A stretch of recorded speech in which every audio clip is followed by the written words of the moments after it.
kidneys do you have? Anybody with one? Any cool cats in here like me have 3? 4? 5? 5 is the most I've known of someone who have kidneys. So I'm Dan Ussher. I'm going to talk about how your kidneys work and what happens when they don't. I should also mention that these are essential tremors. I am a bit nervous. There's a beautiful girl my friends have brought along for me tonight, but she doesn't know it yet. No, these are essential tremors as well. Anyway, I am not a doctor. I'm just a young man who likes to run far. But 5 years ago, I had a kidney transplant. Now, I've gone from this slide to this slide. You might think the next slide is going to be very... But in fact, January 2013, I'm living 9 years in Japan, having the time of my life. Nothing wrong in my mind. This is the company New Year party, won some silly prizes, drinking all the free alcohol, having a good time.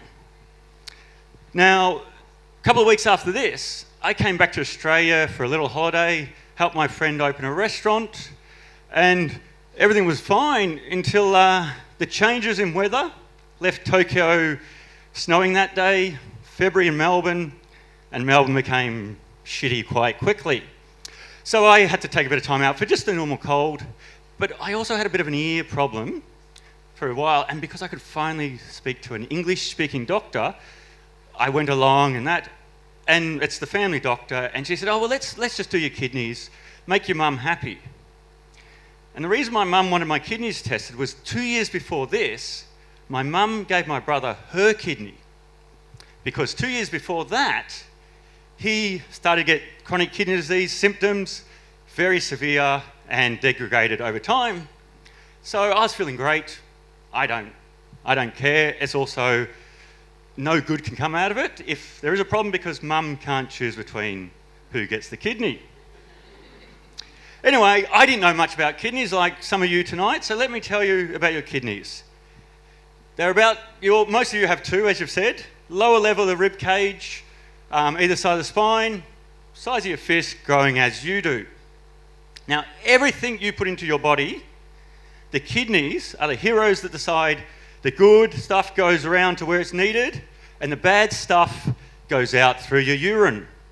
Very simple. Any excess, if you eat too much vitamin T tablets, it goes out, good and bad, all the excess as you urinate. Hormones are also done. Very simply, your kidneys control it. I'm sure tonight we could have an argument about whether the brains or the heart or the kidneys are most important, but they are definitely a vital organ, producing red blood cells that take oxygen around your body. Healthy bones. And as I said, you go down, pee, it stays in your bladder for about 1 to 8 hours, and then the toilet or the bushes or wherever you like. Okay, what colour should your pee be? I'll make it easier for you. Brown is a shit colour for your pee. If there's any blood in your urethra, coming out of your urethra, go and panic. Go and see a doctor straight away. Amber, honey, amber is what the beer should go in at the howler, not come out. Same as if it's ever frothy like this, go and see a doctor. So anyway, let's have a bit of a quiz. The colours off. If I'd say yellow, a nice strong yellow, a straw-coloured yellow, or nice and clear. Give me a ooh yeah if you think nice and clear is what colour your pee should be. Yeah. Who thinks it should be straw-coloured yellow? Yeah. Who thinks a nice strong yellow? Yeah. You're all wrong. It's toilet duck blue. No. Straw-coloured yellow is what you should have. If it's dark yellow, you're underhydrated. You need to drink more water. The only exception maybe if you wake up in the morning and you haven't pissed the bed, you will find that it's been stored there. But drink more water. Straw-coloured. Now, nice and clear doesn't mean you've drunk enough or too much water. It probably means you have not enough nutrients. You have an imbalance and, drink some more Guinness to get the riboflavin, or green leafy vegetables. I'm not a doctor, so I don't know. But yeah, so pretty much in your life, unless you're doing endurance sports, you almost cannot, and you're going to the toilet, you cannot drink too much water. You can always drink more water within reason. It's more the undernutrients and not getting enough of the good stuff into your body that the kidneys will separate. So if you take one thing away from tonight, will you take my phone number, but the rest of you, drink more water, please. So that's the kidneys. Anyway, I got a phone call about 3-4 days later. I'd done the kidney test, really just pretty much ignored it, was moving on. And then anyway, I get called up and said, get to the hospital, your kidneys are operating at 7%. You know, there's this chronic kidney disease that 1 in 3 Australians are affected by, or going to be affected, as we've heard the health systems. There's a few issues with diabetes, hypertension, over fat that's making more people that's susceptible for kidney issues. All that stuff goes down through 5 stages. About 60% of once you're under 60% of kidney function, you'll start to notice symptoms. None of that. I was feeling fine. I went straight to the bonus round. Even after 6 years, the only diagnosis I've ever had is end-stage renal failure. So yeah, and again, I should mention that I really didn't believe them. They got me in the hospital. I was in ICU. They're telling me, you got to do this, you got to do that. I'm like, nah, I think I'm going home. You're a bunch of clowns. I know you want it to be, but I don't believe you. And for friends who knew me then, I was literally just going to walk out of hospital because I didn't believe them. However, I did stay, and they said, okay, well, we're going to have to put you on dialysis, but before we do that, we're going to send you home, because I was still sleeping on my friend's couch. Send you home, get your life in order. Turned into 5 months where they pretty much poked and prod and wanted to work out, how's he going to crash and burn? Because I was going out to nights like this, I was doing everything. And my kidneys actually got down to 1 or 2%. And if you've ever bought a medical textbook and look it up, that's death or in a coma. But I should explain to you why we say 1 or 2% or how it's 7%, because people find it hard to believe that I could be 1%, 2% of kidney function still functioning. So, kidneys. So we have I don't know if you remember in school, the artery, red, comes from the heart, the blood from the heart comes, the blue veins with red blood cells inside goes back. So it comes into the kidney, the nephrons are there, they do the magic. The good stuff goes back through the vein, up through wherever in your body it needed, and the bad stuff goes through the renal tubule and out to the back of the toilet. We have proteins. Everybody has proteins. A lot of people now think protein's the best thing in the world and let's have more. You can have a lot too much. There's a lot of problems with people having too much protein. Anyway, 2 of the key proteins in your body, albumin and creatinine. And creatinine, again, just for simple, your muscle breakdown. Sitting here tonight, your muscles are breaking down slowly. Going to run for the tram, it's going to break down a little more. Creatinine is a waste product. Your body wants to get rid of it. Albumin, they want to keep it. Once you start developing kidney problems, and the way they look at the kidney problems is how much creatinine in your blood. And the average person here, if you're a nice, healthy, there's some good-looking people, young, fit, you'll probably be around 70. That's a normal range. When I went to the hospital, and this is why they were freaking out, I was at 598. And that's ridiculously high for a lot of people. So they look at the creatinine and they decide how good you are, or how bad you are, how healthy. And then, so this is the nephron.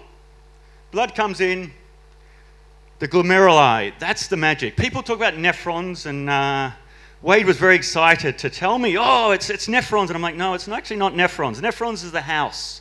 It's the Mulholland Drive of your kidneys. It's where the stars are, the glomeruli. The membrane separates good and bad.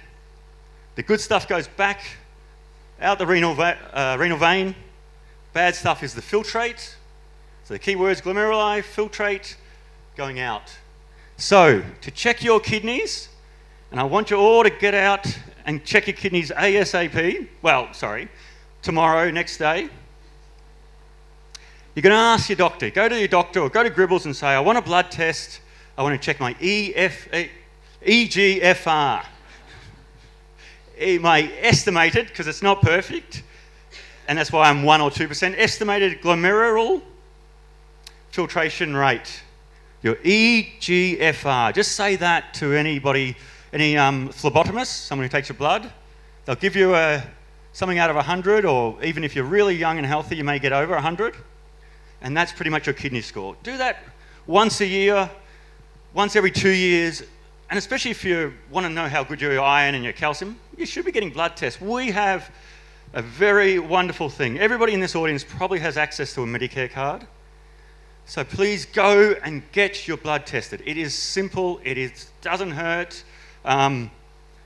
Idiots who claim, I'm scared of needles or blood, my goodness, like, if you speak to someone who's been through kidney stuff, we walk out because they're taking blood all the time with heroin arms. But you don't look at it. They don't say, what do you think of this? Just go and get your blood tested.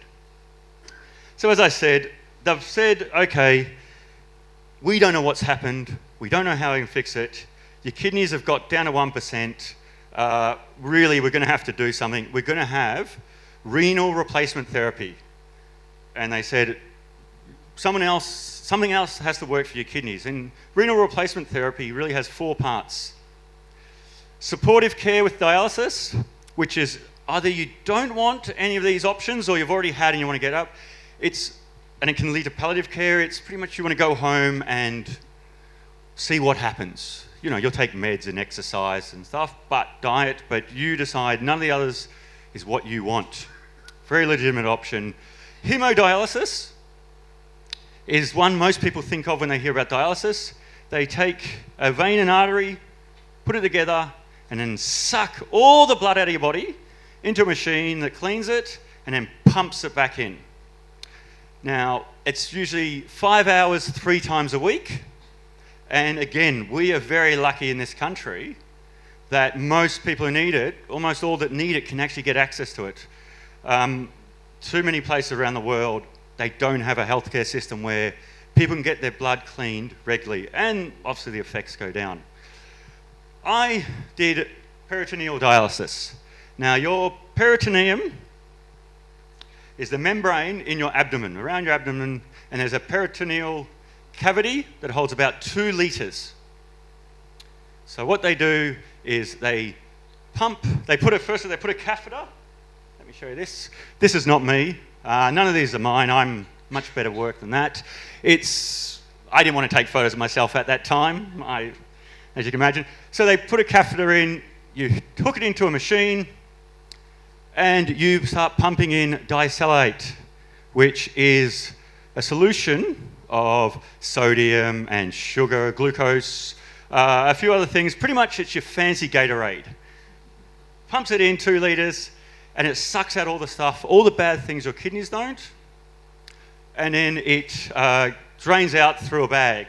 Well, it's meant to drain out through a bag. I must say that sometimes in the morning you wake up and the carpet's a bit squishy, and the bag's had a problem. We can laugh about it now. The apartment that happened in, that I left it with 25 litres of disalicate in the carpet. I didn't get my bond back, but that's fine. And again, there's it's something you don't worry about. Like, there's a lot worse. I mean, I don't want to tell you the bad stories about every night waking up with pain cramps and stuff. You go off.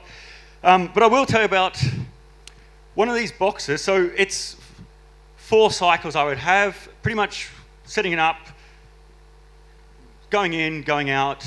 I'd be 9 hours a night, every night, for this treatment. At the time, the average wait on the transplant list for a kidney was 5 years. So, you set in, you accept this is my life.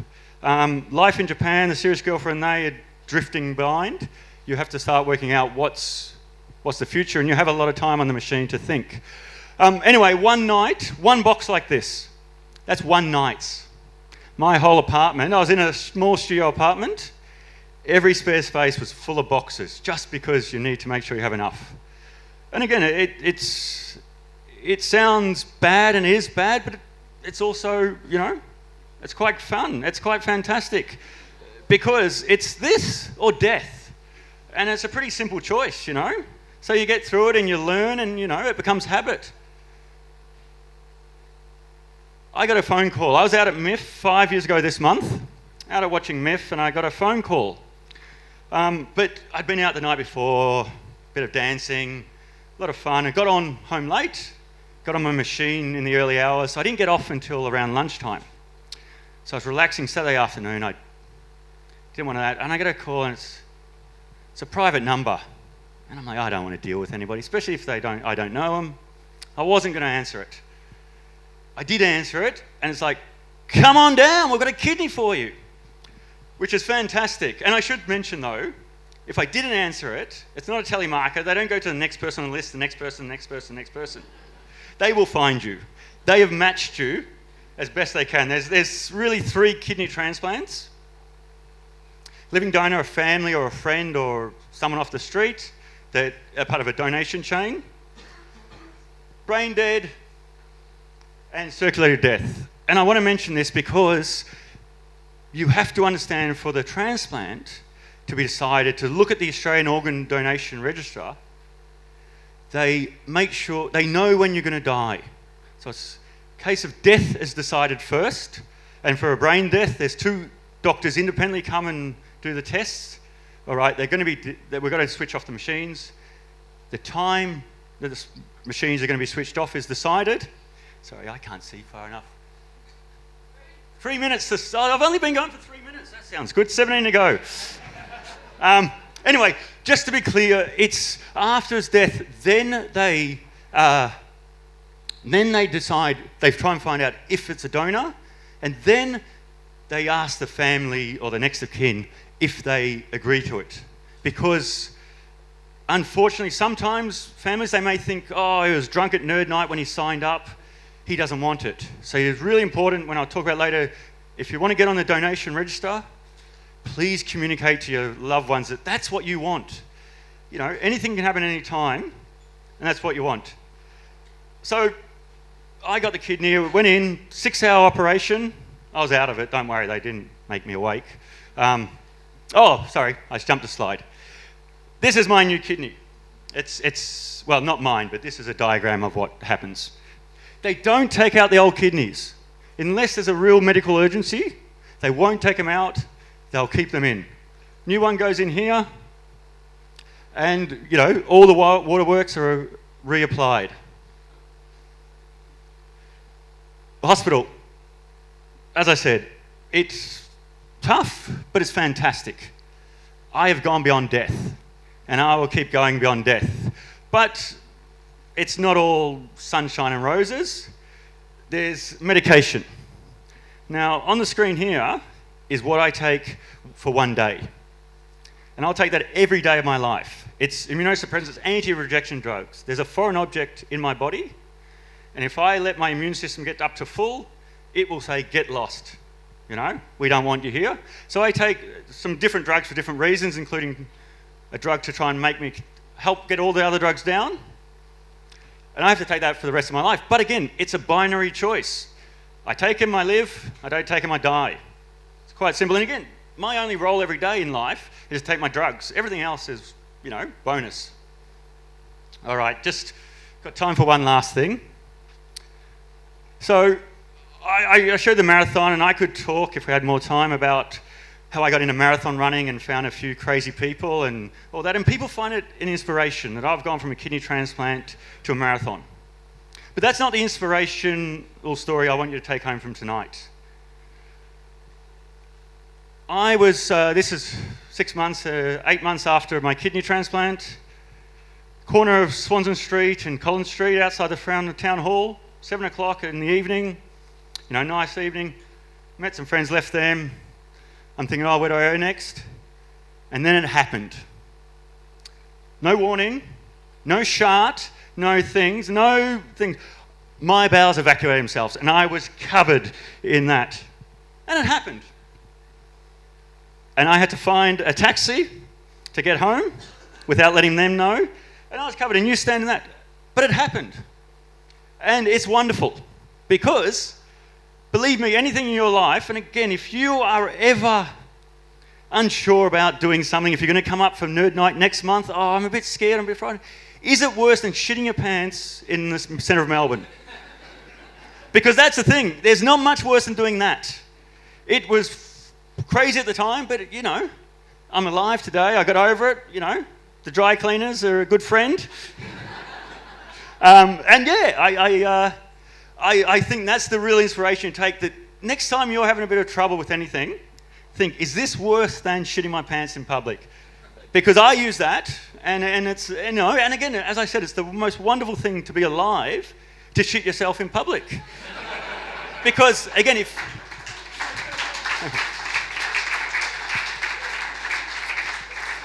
because yeah, if it wasn't for you paying your taxes, if it wasn't for so many things, you know, if it wasn't for the doctors and nurses, Alfred, I would be dead now. So it's wonderful.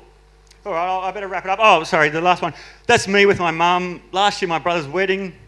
We got to, you know, magical thing that, you know, we are here, we're alive, we're kicking, we're doing as much as I can. And I can only say to you guys, just don't be scared to take life on and do the craziest things, and don't worry, because it's never worse than shitting your pants in public. Yeah, and again, so again, if I haven't convinced you that putting your name down for the Australian Organ Donation Register is a good idea, you'll never be convinced. Again, it's your choice. Get onto the Donate Life website, read the information, understand it. As I said, you know, you're not going to live forever. Nobody's going to live forever. Hopefully live long enough that your organs are useless to anybody else. But anything can happen. A tree could fall on you in Princess Park. Anything could happen. Yeah, but again, that's the reality of, you know, people don't realise that one day you could get sick and never get better again. So if you were going to accept a kidney or an organ or tissue, would you not also think about donating? Anyway, that's your choice, but again, it's very special. Please communicate to your family and your loved ones, not to guilt them, but to let them know this is what I want and why I want. And yeah, thanks very much and have a good time. Go to nerdnite.com to find a Nerd Nite event near you. And don't forget to subscribe to our channel for our latest presentation.